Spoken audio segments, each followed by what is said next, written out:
بسم الله الرحمن الرحيم. الحمد لله الذي خلق السماوات والأرض وجعل الظلمات والنور، ثم الذين كفروا بربهم يعدلون.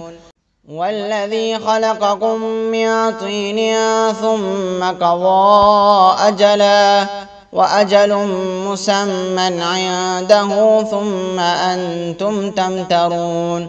وهو الله في السماوات وفي الأرض، يعلم سركم وجهركم ويعلم ما تكسبون. وما تأتيهم من آية من آيات ربهم إلا كانوا عنها معرضين. فقد كذبوا بالحق لما جاءهم، فسوف يأتيهم أنباء ما كانوا به يستهزئون. ألم يروا كم أهلكنا من قبلهم من قرن مكناهم في الأرض ما لم نمكن لكم وأرسلنا السماء عليهم مدرارا وجعلنا الأنهار تجري من تحتهم فأهلكناهم بذنوبهم وأنشأنا من بعدهم قرنا آخرين. ولو نزلنا عليك كتابا في قرطاس فلمسوه بأيديهم لقال الذين كفروا إن هذا إلا سحر مبين. وقالوا لولا أنزل عليه ملك ولو أنزلنا ملكا لقضي الأمر ثم لا ينظرون. ولو جعلناه ملكا لجعلناه رجلا وللبسنا عليهم ما يلبسون. ولقد استهزئ برسل من قبلك فحاق بالذين سخروا منهم ما كانوا به يستهزئون. قل سيروا في الأرض ثم انظروا كيف كان عاقبة المكذبين. قل لمن ما في السماوات والأرض قل لله كتب على نفسه الرحمة ليجمعنكم إلى يوم القيامة لا ريب فيه الذين خسروا أنفسهم فهم لا يؤمنون. وله ما سكن في الليل والنهار وهو السميع العليم. قل أغير الله أتخذ وليا فاتر السماوات والأرض وهو يطعم ولا يطعم. قل إني أمرت أن أكون أول من أسلم ولا تكونن من المشركين. قل إني أخاف إن عصيت ربي عذاب يوم عظيم. من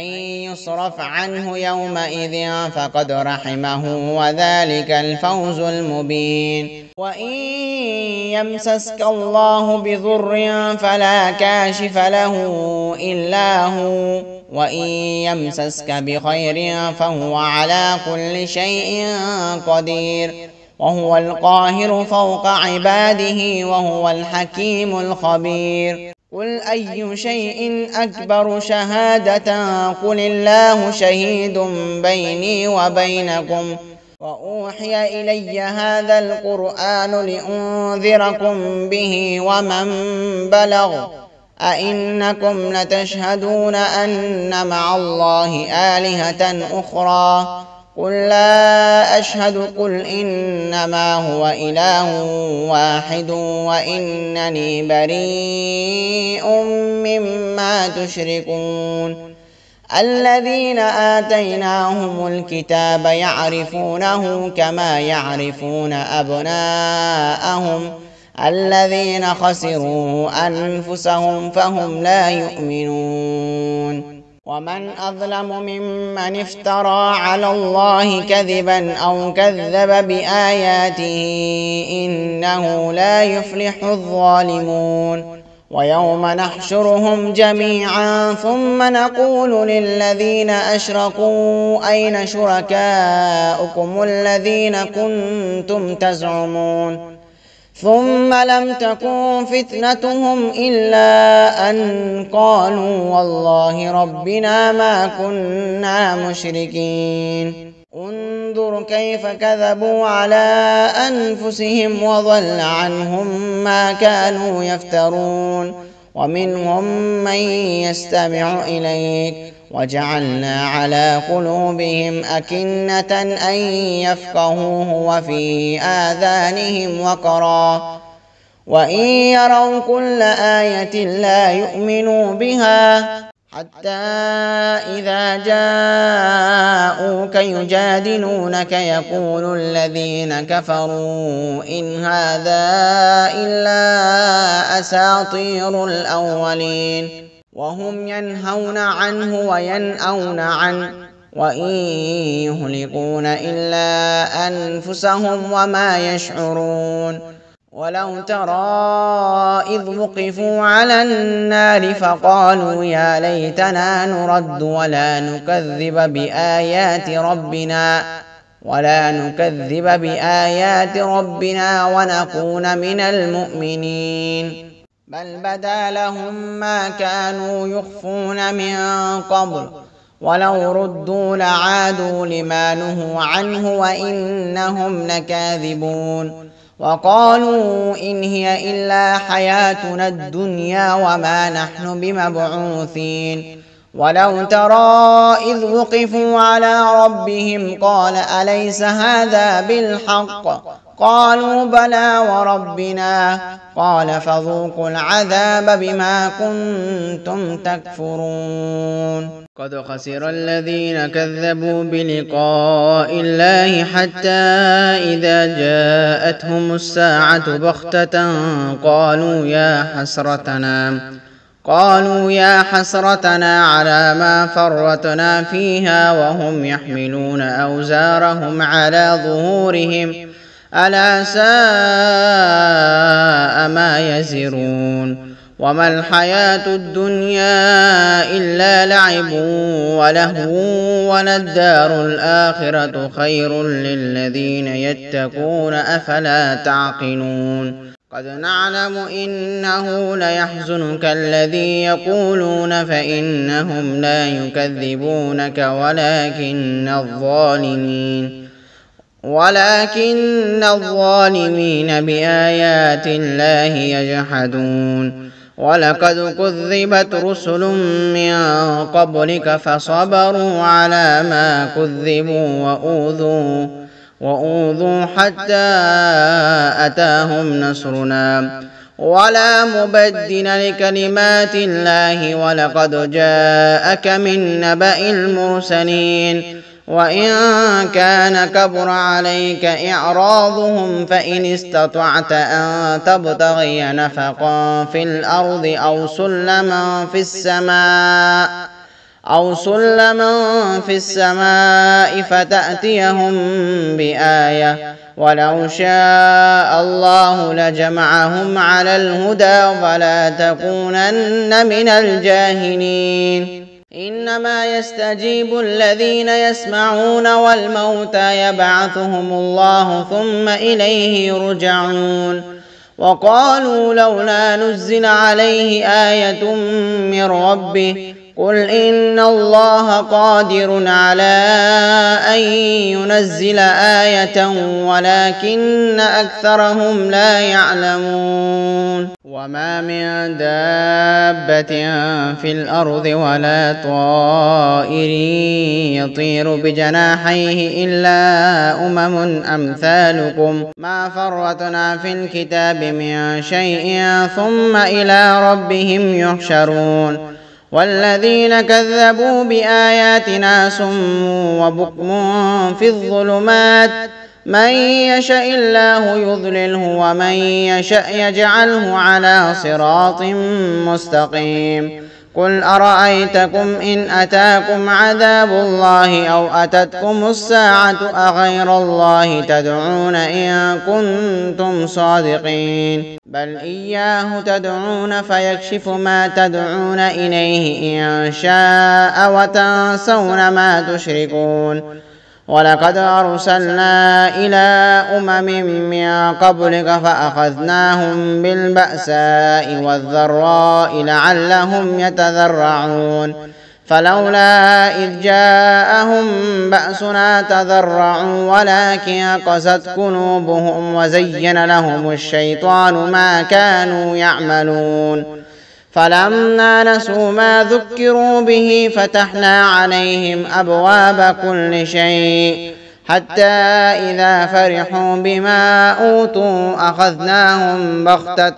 فإذا هم مبلسون فقطع دابر القوم الذين ظلموا والحمد لله رب العالمين قل أرأيتم إن أخذ الله سمعكم وأبصاركم وختم على قلوبكم من إله غير الله يأتيكم به انظر كيف نصرف الآيات ثم هم يصدفون قل أرأيتكم إن أتاكم عذاب الله بغتة أو جهرة هل يهلك إلا القوم الظالمون وما نرسل المرسلين إلا مبشرين ومنذرين فمن آمن وأصلح فلا خوف عليهم ولا هم يحزنون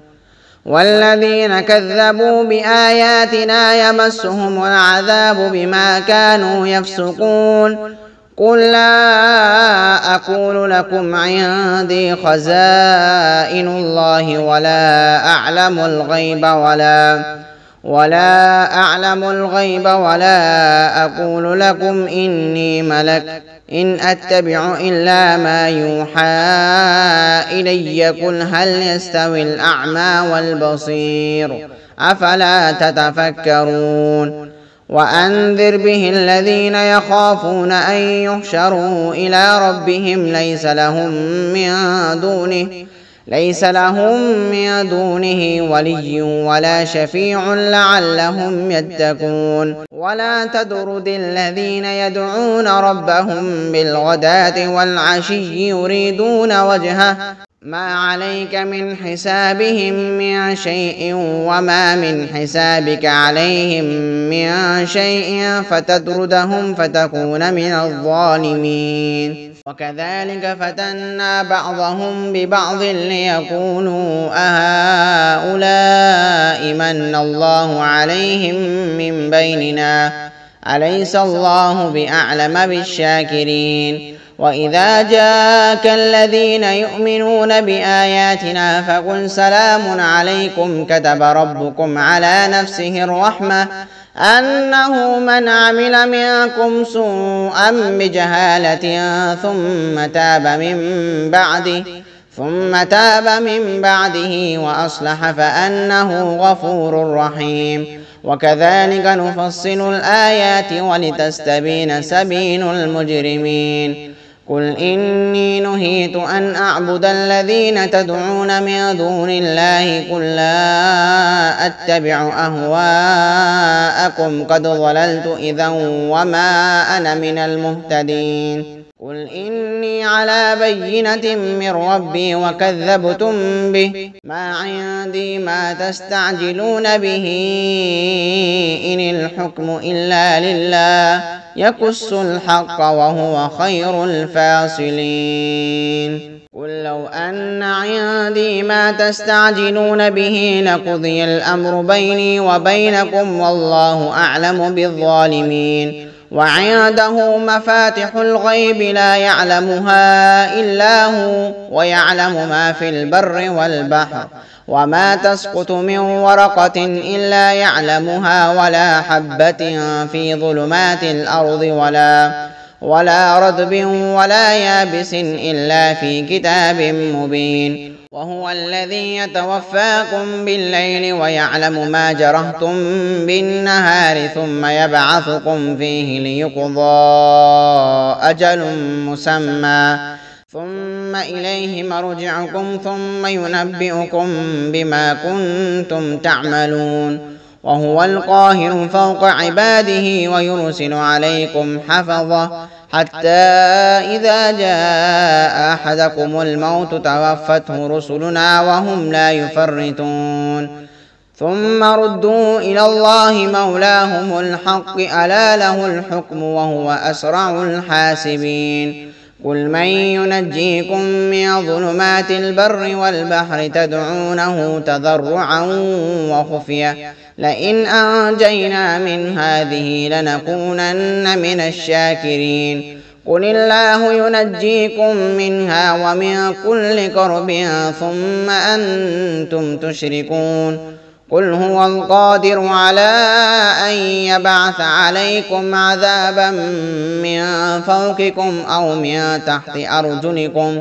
أو من تحت أرجلكم أو يلبسكم شيعا ويذيق بعضكم بأس بعض انظر كيف نصرف الآيات لعلهم يفقهون وكذب به قومك وهو الحق قل لست عليكم بوكيل لكل نبأ مستقر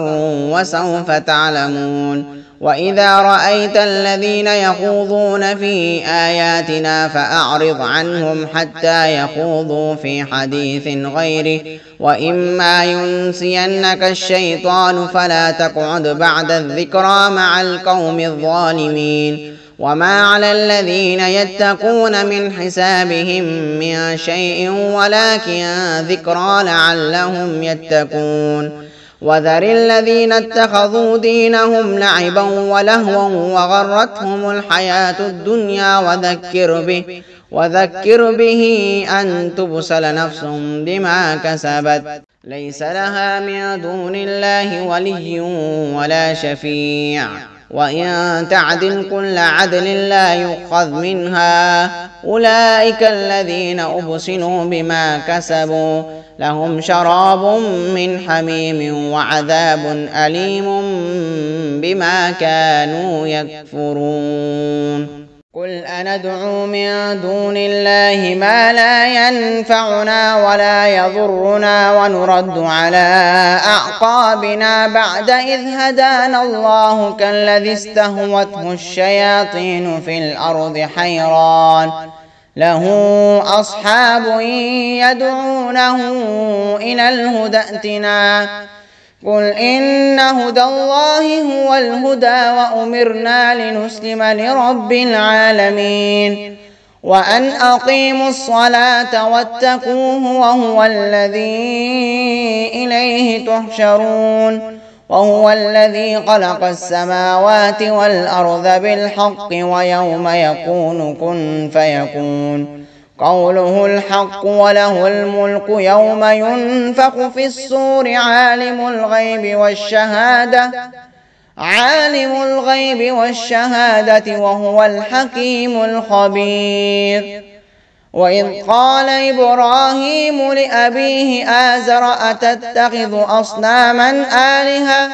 إني أراك وقومك في ضلال مبين وكذلك نري إبراهيم ملكوت السماوات والأرض وليكون من الموقنين فلما جن عليه الليل رأى كوكبا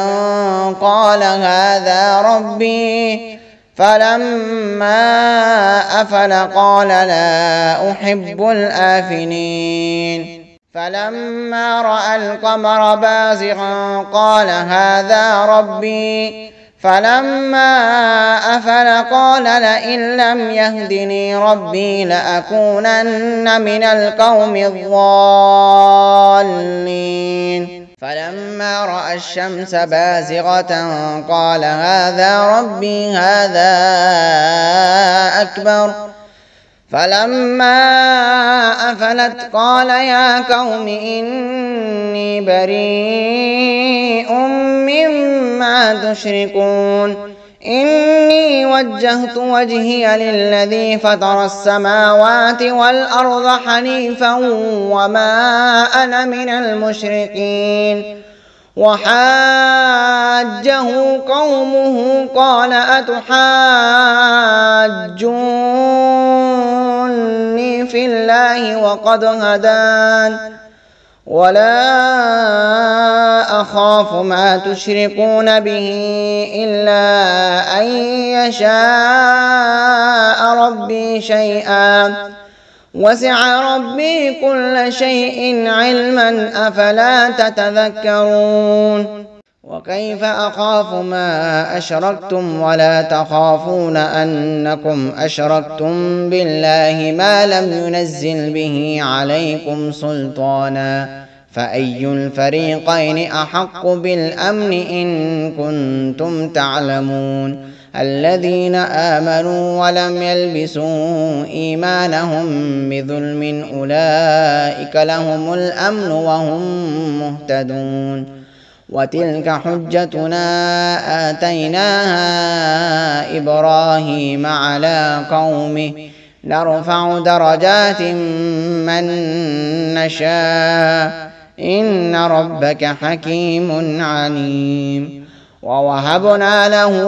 إسحاق ويعقوب كلا هدينا ونوحا هدينا من قبل ومن ذريته داود وسليمان وأيوب ويوسف وموسى وهارون وكذلك نجزي المحسنين وزكريا ويحيى وعيسى وإلياس كل من الصالحين وإسماعيل واليسع ويونس ولوطا وكلا فضلنا على العالمين ومن آبائهم وذرياتهم وإخوانهم واجتبيناهم وهديناهم إلى صراط مستقيم ذلك هدى الله يهدي به من يشاء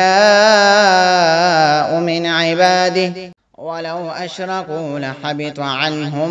ما كانوا يعملون أولئك الذين آتيناهم الكتاب والحكم والنبوة فإن يكفر بها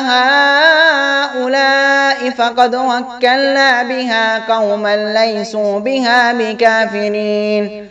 أولئك الذين هدى الله فبهداه مقتده قل لا أسألكم عليه أجرا إن هو إلا ذكرى للعالمين وما قدروا الله حق قدره إذ قالوا ما أنزل الله على بشر من شيء قل من أنزل الكتاب الذي جاء به موسى نورا وهدى للناس تجعلونه قراطيس تبدونها وتخفون كثيرا وعلمتم ما لم تعلموا أنتم ولا آباؤكم قل الله ثم ذرهم في خوضهم يلعبون وهذا كتاب أنزلناه مبارك مصدق الذي بين يديه ولتنذر أم القرى ومن حولها والذين يؤمنون بالآخرة يؤمنون به وهم على صلاتهم يحافظون ومن أظلم ممن افترى على الله كذبا أو قال أوحي إلي ولم يوح إليه شيء ومن قال سأنزل مثل ما أنزل الله ولو ترى إذ الظالمون في غمرات الموت والملائكة باسطوا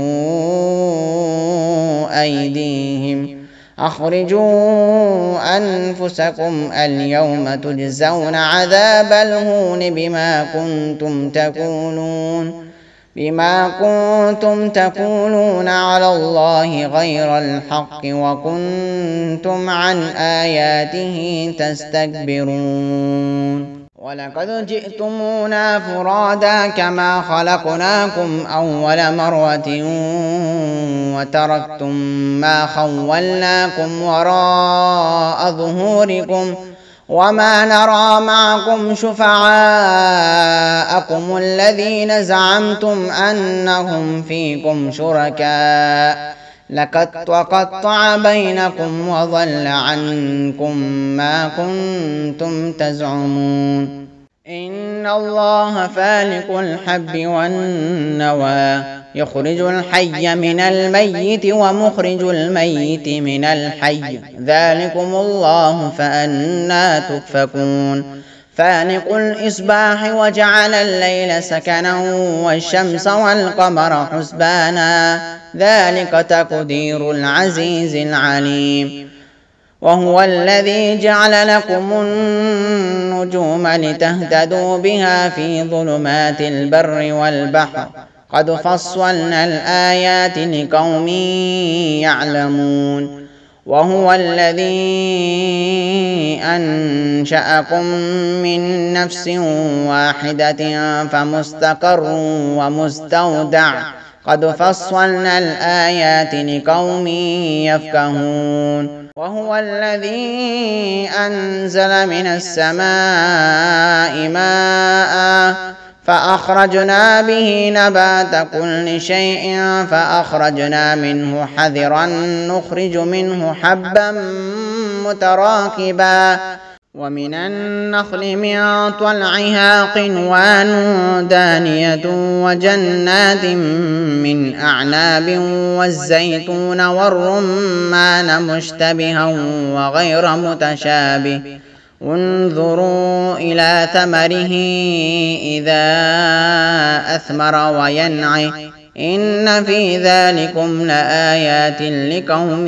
يؤمنون وجعلوا لله شركاء الجن وخلقهم وخرقوا له بنين وبنات بغير علم سبحانه وتعالى عما يصفون بديع السماوات والأرض أنى يكون له ولد ولم تكن له صاحبة وخلق كل شيء وهو بكل شيء عليم ذلكم الله ربكم لا إله إلا هو خالق كل شيء فاعبدوه وهو على كل شيء وكيل لا تدركه الأبصار وهو يدرك الأبصار وهو اللطيف الخبير قد جاءكم بصائر من ربكم فمن أبصر فلنفسه ومن عمي فعليها وما أنا عليكم بحفيظ وكذلك نصرف الآيات وليقولوا درست ولنبينه لقوم يعلمون اتبع ما أوحي إليك من ربك لا إله إلا هو وأعرض عن المشركين ولو شاء الله ما أشركوا وما جعلناك عليهم حفيظا وما أنت عليهم بوكيل ولا تسبوا الذين يدعون من دون الله فيسبوا الله عدوا بغير علم كذلك زينا لكل أمة عملهم ثم إلى ربهم مرجعهم فينبئهم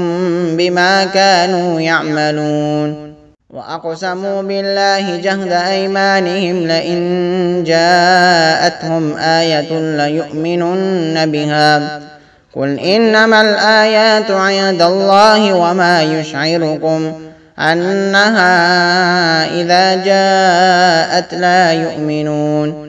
ونقلب أفئدتهم وأبصارهم كما لم يؤمنوا به أول مرة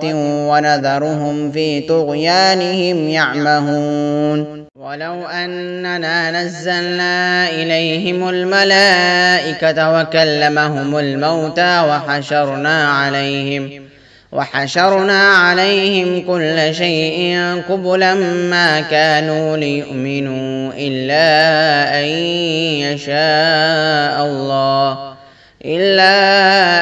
يشاء الله ولكن أكثرهم يجهلون. وكذلك جعلنا لكل نبي عدوا شياطين الإنس والجن يوحي بعضهم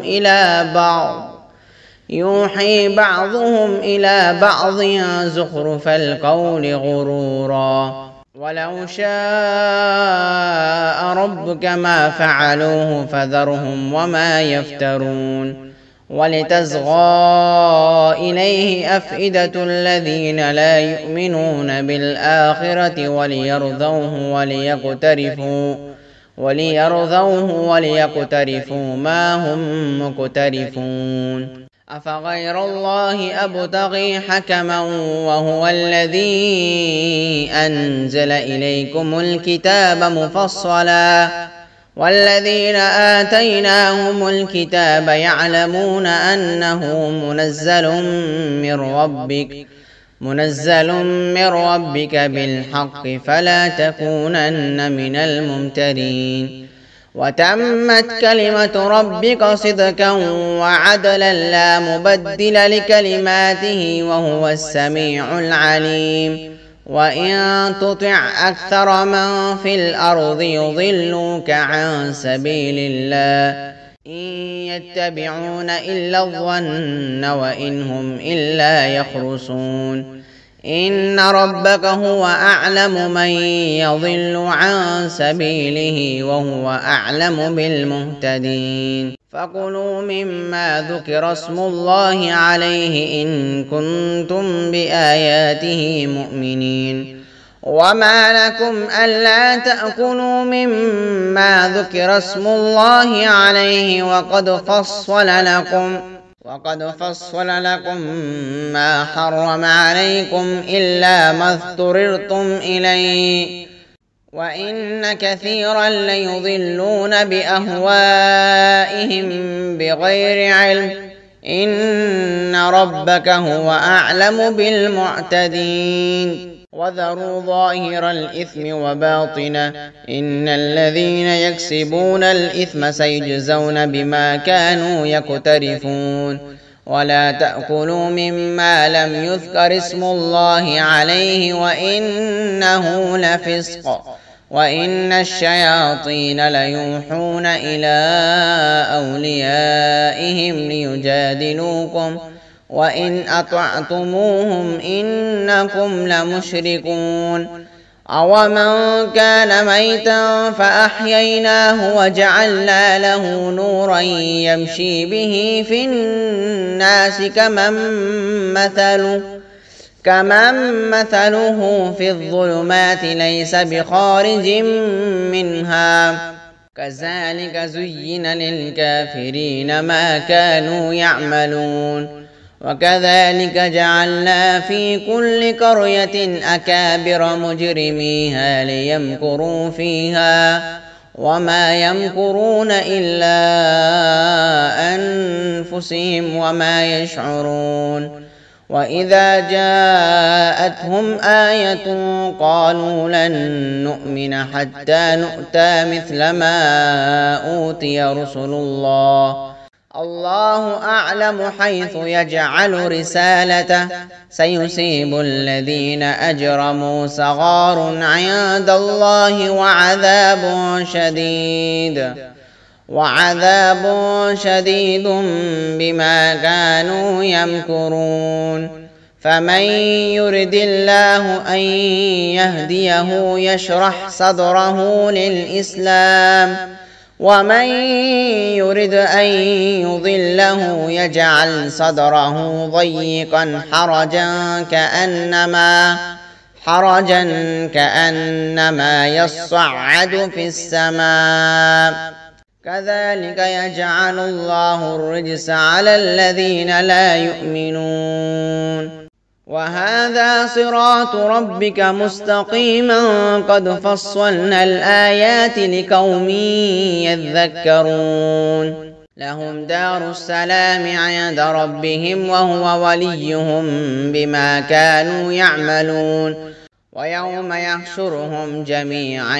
يا معشر الجن قد استأثرتم من الإنس وقال أولياؤهم من الإنس ربنا استمتع بعضنا ببعض وبلغنا أجلنا الذي أجلت لنا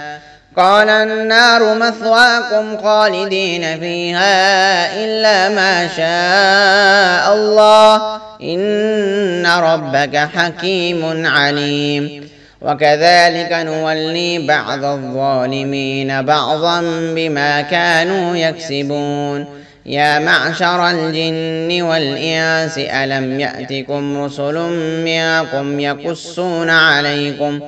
يقصون عليكم آياتي وينذرونكم لقاء يومكم هذا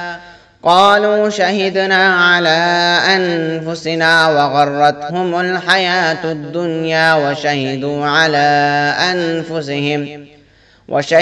على أنفسهم أنهم كانوا كافرين ذلك أن لم يكن ربك مهلك القرى بظلم وأهلها غافلون ولكل درجات مما عملوا وما ربك بغافل عما يعملون وربك الغني ذو الرحمة إن يشأ يذهبكم ويستخلف من بعدكم ما يشاء كما أنشأكم من ذرية قوم آخرين إنما توعدون لآت وما أنتم بمعجزين قل يا قوم اعملوا على مكانتكم إني عامل فسوف تعلمون من تكون له عاقبة الدار إنه لا يفلح الظالمون وجعلوا لله مما ذرأ من الحرث والأنعام نصيبا فقالوا هذا لله بزعمهم وهذا لشركائنا فما كان لشركائهم فلا يصل إلى الله وما كان لله فهو يصل إلى شركائهم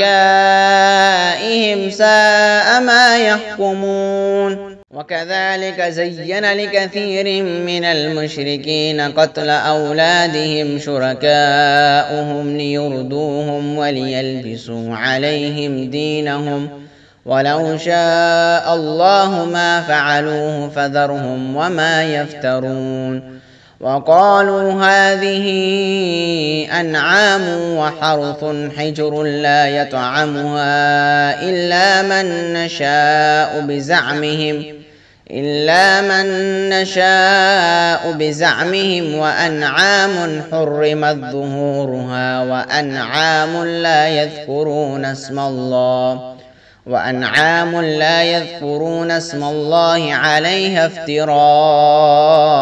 عليه سيجزيهم بما كانوا يفترون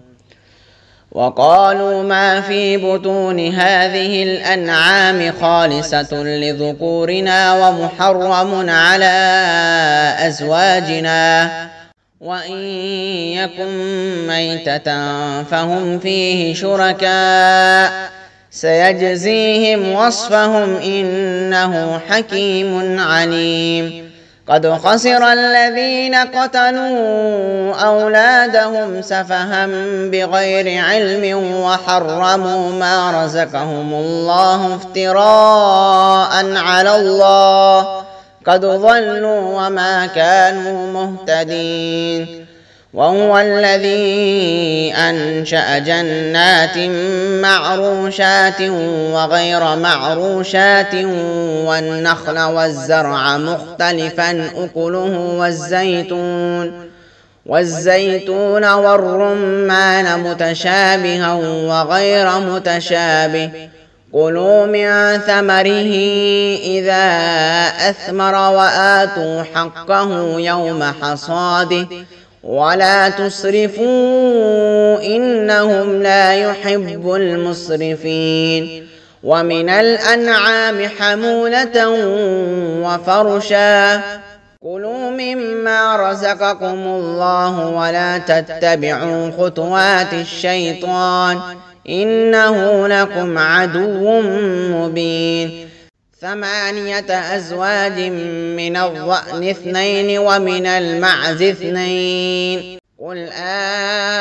الذكرين حرم أم الأنثيين أما اشتملت عليه أرحام الأنثيين نبئوني بعلم إن كنتم صادقين. ومن الإبل 2 ومن البقر 2 قل الذكرين حرم أم الأنثيين أما اشتملت عليه أرحام الأنثيين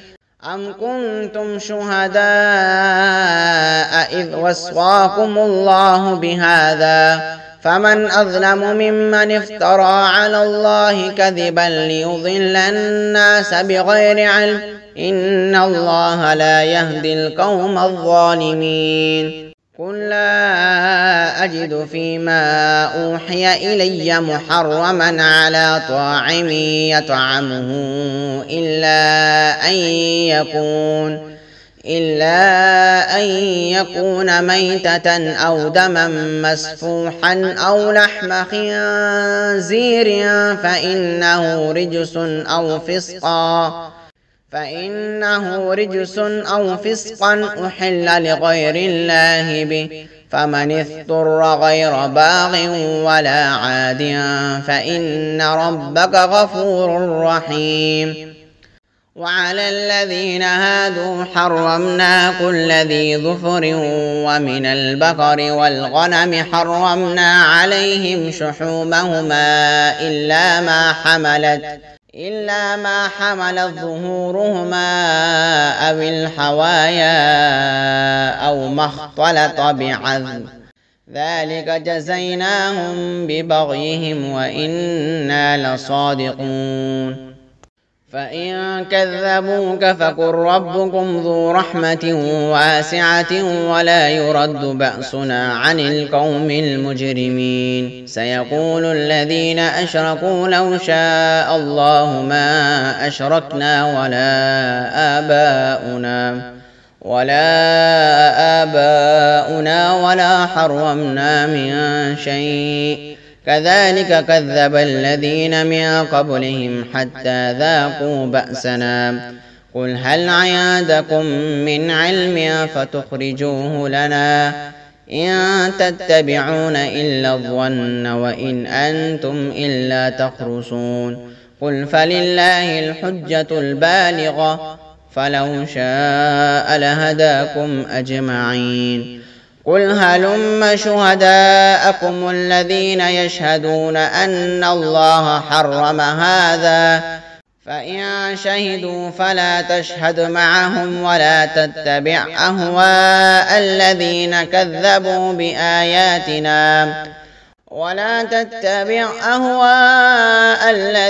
كذبوا بآياتنا والذين لا يؤمنون بالآخرة وهم بربهم يعدلون.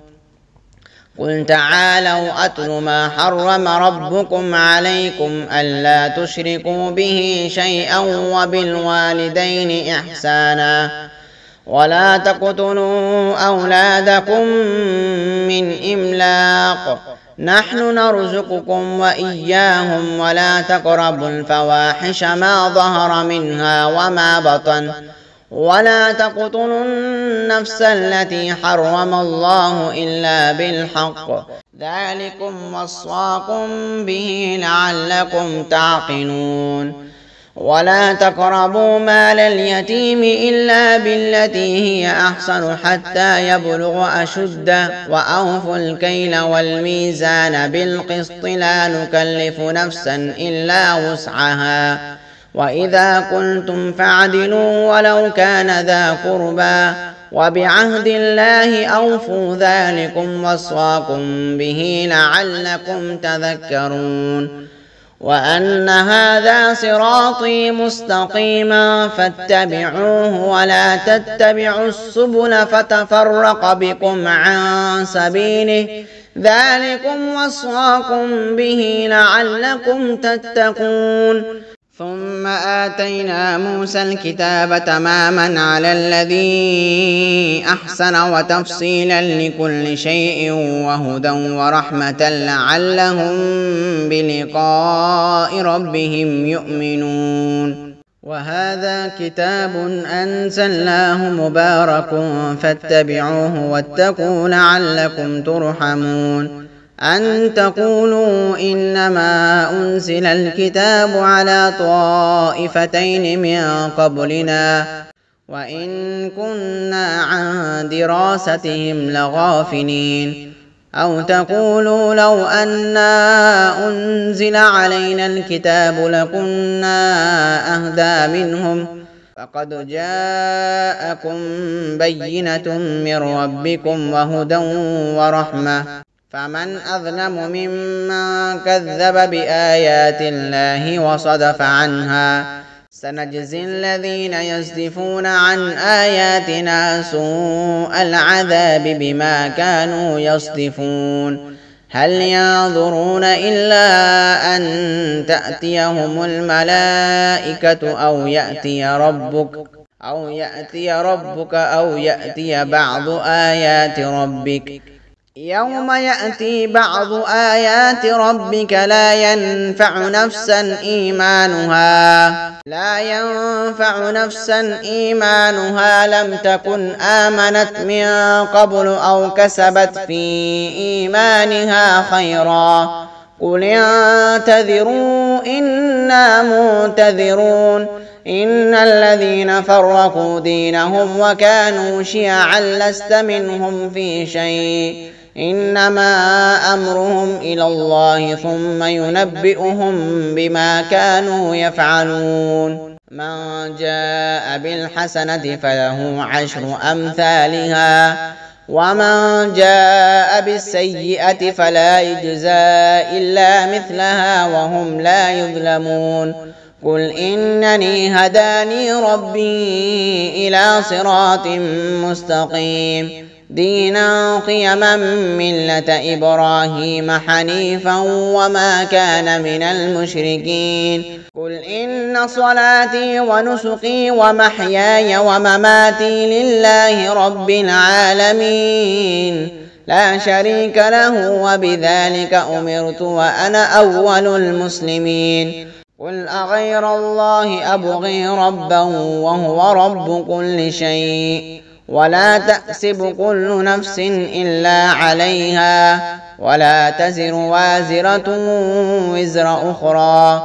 ثم إلى ربكم مرجعكم فينبئكم بما كنتم فيه تختلفون. وهو الذي جعلكم خلائف الأرض ورفع بعضكم فوق بعض درجات ليبلوكم فيما آتاكم إن ربك سريع العقاب وإنه لغفور رحيم.